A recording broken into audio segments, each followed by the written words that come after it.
Assalamualaikum warahmatullahi wabarakatuh. Selamat pagi, selamat siang, selamat sore Pak Riza dan teman-teman. Perkenalkan, nama saya Lenita Fispanur Dwi Nabila dengan NIO 516982 dari Prodi Manajemen Sumber Daya Akuatik.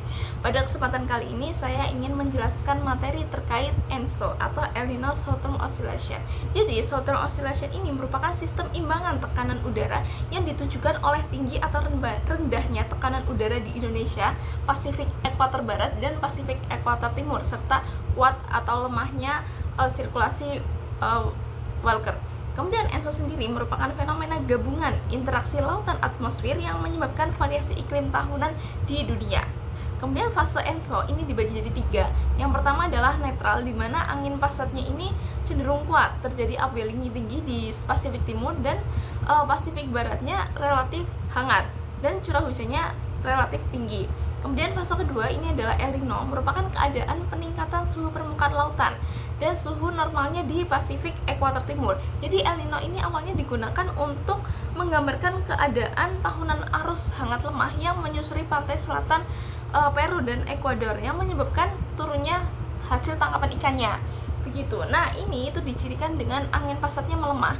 Kemudian suhu permukaan laut di Pasifik Tengah hingga Timurnya itu hangat, upwellingnya menurun, dan dampak di Indonesianya ini terjadi cuaca kering begitu.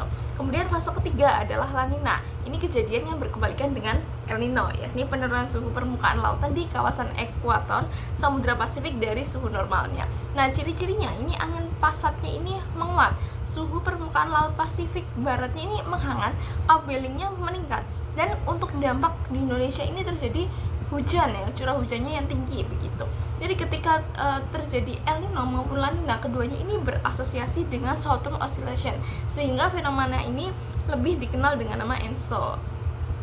Kemudian untuk SOI ini pembagian kriteria pada masing-masing fase, tergantung pada short-term pada nilainya gitu ya. Jadi SOI ini dihitung dari perbedaan tekanan udara permukaan bulanan antara Tahiti itu di Pasifik Timur dan juga Darwin, Pasifik Barat atau lebih tepatnya utara Australia.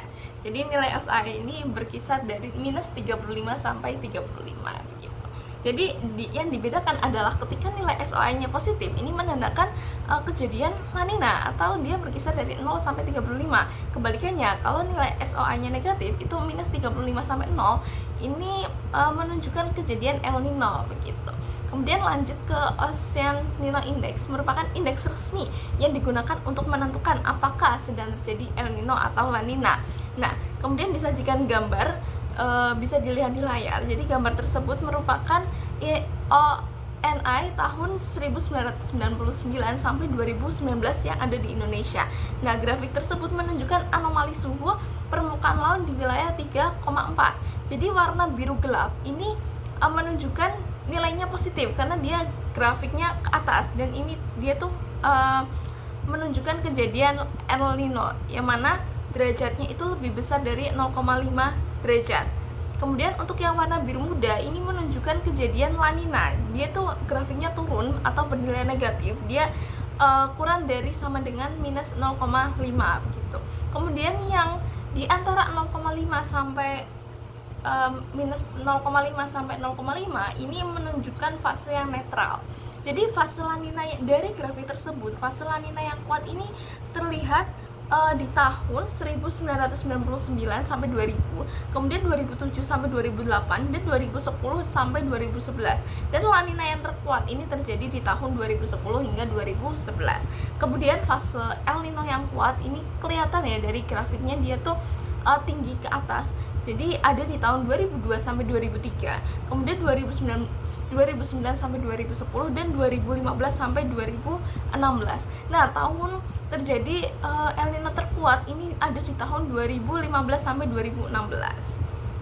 Bisa dilihat dari grafik yang paling tinggi begitu ya. Terus lanjut ke dampak ENSO terhadap perikanan. Jadi apa sih dampaknya terhadap perikanan? Jadi produksi perikanan tangkapnya ini terdampak. Jadi pada fase El Nino ini produksi perikanan tangkapnya cenderung meningkat dan menurun pada La Nina karena terjadi upwelling di Indonesia pada El Nino begitu.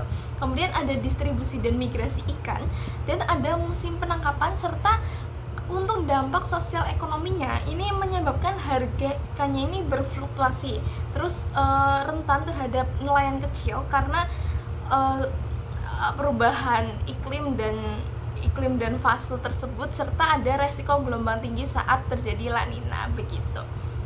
Mungkin sekian materi yang bisa saya sampaikan terkait ENSO. Jika ada kurangnya, saya mohon maaf.